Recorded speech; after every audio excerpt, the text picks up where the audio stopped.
While playing Valorant, my mouse snapped, and with the second week of Premiere right around the corner, I was in big trouble. Last week, we went undefeated on Bind, and if I want to keep it that way, I will have to do so on Lroh, and it'll be on one of the most aim-heavy maps in the game.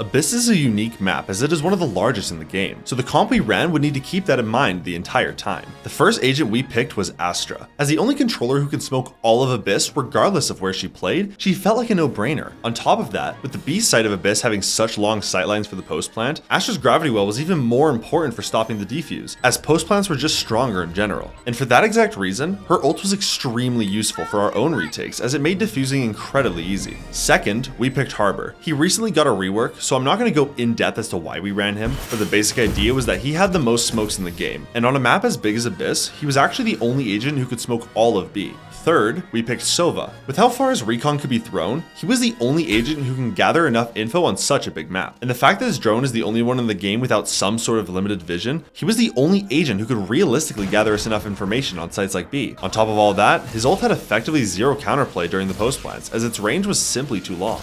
Fourth, we picked Chamber. On such a large map, having an agent who could hold space without a timer is incredibly strong. This meant that Chamber could be anywhere on defense, meaning our opponent would need to invest strong utility into the early round, like a Sova drone. And seeing as every team will probably run a Sova, having one agent that can force out such an impactful ability is huge. But imagine if you had a second Chamber, or better yet, the fifth agent in our comp, Lroh. With Lroh alone, we suddenly were able to pressure multiple lanes of the map at once. Imagine this, Chamber solo A, and Lroh walking down mid with smokes. If the enemy uses their drone on Chamber, they won't have any way to actually know if Lroh walked down. This could lead to major timings where Lroh could end up behind the B players, or maybe walking through the bottom mid smoke, catching players off guard with a wild timing. If you do decide to use your drone in mid, you deny the Lroh from walking up, but you now have a new problem. Chamber can now safely hold A, meaning that we can stack super heavy towards the B side of the map, all the while his trip holds top mid. The combination of Lroh and Chamber creates several problems on defense, but on attack, Lroh synergizes with the rest of the comp as well. Want to safely TP on site with Harbor's Cove? You can do that. Want to throw a deep teleport mid and stun the enemy with Astra? You can do that. Need flashes to pop out of all the smokes in your comp? Lroh has you covered. This comp excels at defensive timings, offensive punishes, and post plants. So at the start of game 1, we began to put our plan into action. I begin by walking down mid while my Chamber holds B. The goal is to condition our opponent into investing Sova's utility early into the round to try and stop this exact play. But in this round, they don't actually use any, and I catch Waylay before TPing away. And although we lose this round, the conditioning was set, which made the enemy team use Sova's recon into mid in the very next round. Importantly, I get scanned, which means the enemy team has seen me walk up mid twice. With the start of round 3, and the knowledge that my enemy has seen me walk into mid 2 times in a row now, I go for it again. My goal is to force Sova into using his drone to push me off these lines. This is because Chamber is far more deadly than Lroh when holding a defensive line. And by pushing mid a third time, despite having the better weapon, the enemy is now hyper aware of me, especially since I killed 2 this round, and I was able to nearly secure the ace, giving us our first of the game. I'm standing left side. I'm just gonna put my TP down. One enemy remaining. Playing left now. Nice, boys.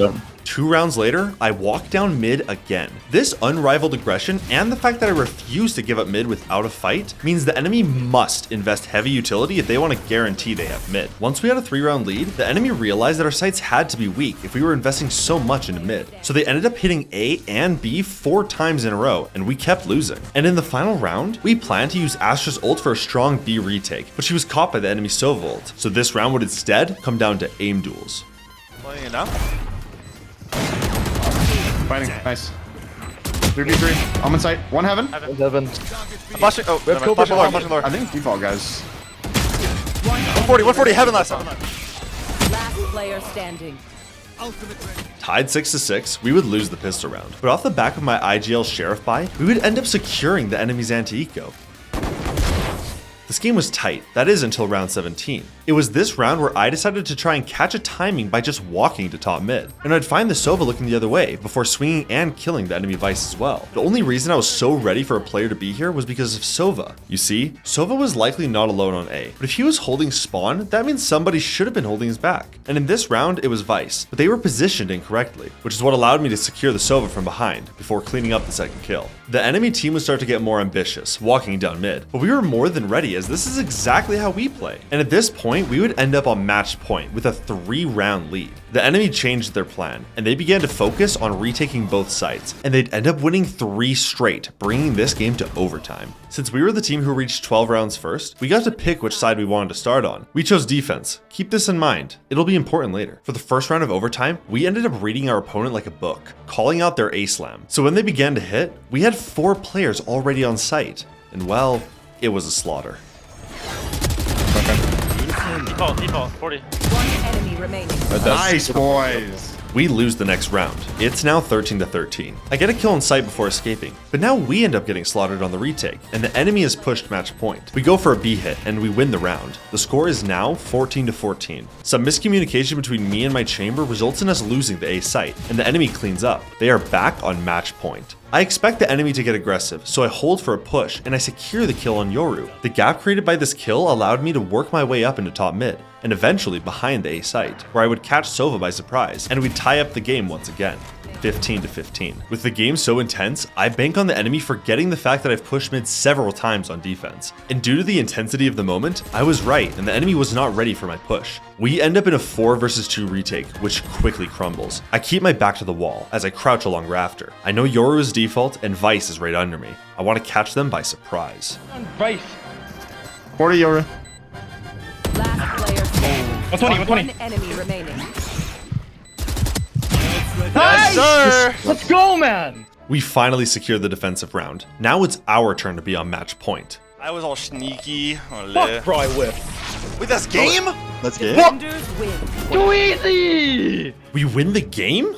Apparently, if the score reaches 15-15, the game is now sudden death. We were not told this, it just happened. But we're not complaining. Despite the broken mouse, I finished this game with 30 kills, 27 deaths, and 9 assists. But importantly for Yoru, I ended this game with 8 first bloods, meaning we ended up in 4th overall. But our next opponent, they were 1 spot above us. This is the podium the team Kyo is playing on, but unfortunately, he wasn't playing today. But there's still a major problem. This team is composed of aimers. They don't have a lot of strategy, but rather they rely on their better mechanics to win. And with my mouse currently out of commission, this was going to be rough. And one player on their team was going to be a problem in particular. We start on defense again, and I walk down mid. I catch the jet before escaping, just like last game. But this time, I walk down mid again, and I end up catching the breach on his rotate, and I would clean up the round right after. In the next round, well... Lower. Now down 1-2, I go for another mid walk, catching the clove. Rounds would go back and forth, and I stopped pushing mid. So once we ended up on an eco, I went for my more ambitious push. The condition has been that when we smoke top mid and use our cascade bottom mid, it's that I am going into B link. But since we're on an eco, I decide to just walk through the smoke, trusting my aim, despite the broken mouse.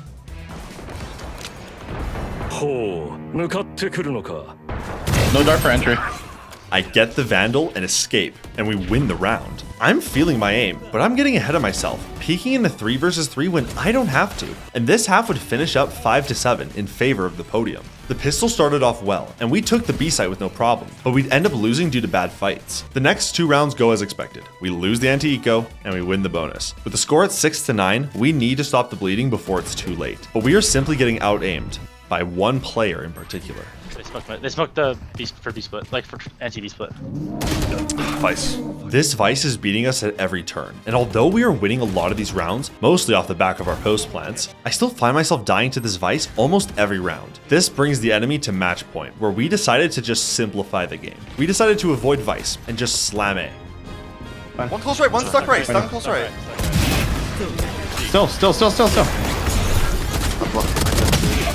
We go for the exact same play in the next round, but it's a little less clean. During the site hit, 2 of my teammates die. I'm able to bring it to a 3 versus 3 thanks to the enemy's breach flash, but it's right here that I make a major mistake. That kill got my ultimate online, but instead of popping it and gathering information, all the while putting myself in a more dangerous position, I instead peek CT, and I die to an off. After my death, the enemy floods in, and we lose our first map of Premier, 10-13. And it hurts even more, because I went negative this game, right after dropping 30 kills. But I shouldn't concern myself with that. I played with a broken mouse, and we still finished in 6th place. We are still competing for the top spot, so if you don't want to miss it, subscribe, because next week, well, you'll just have to wait.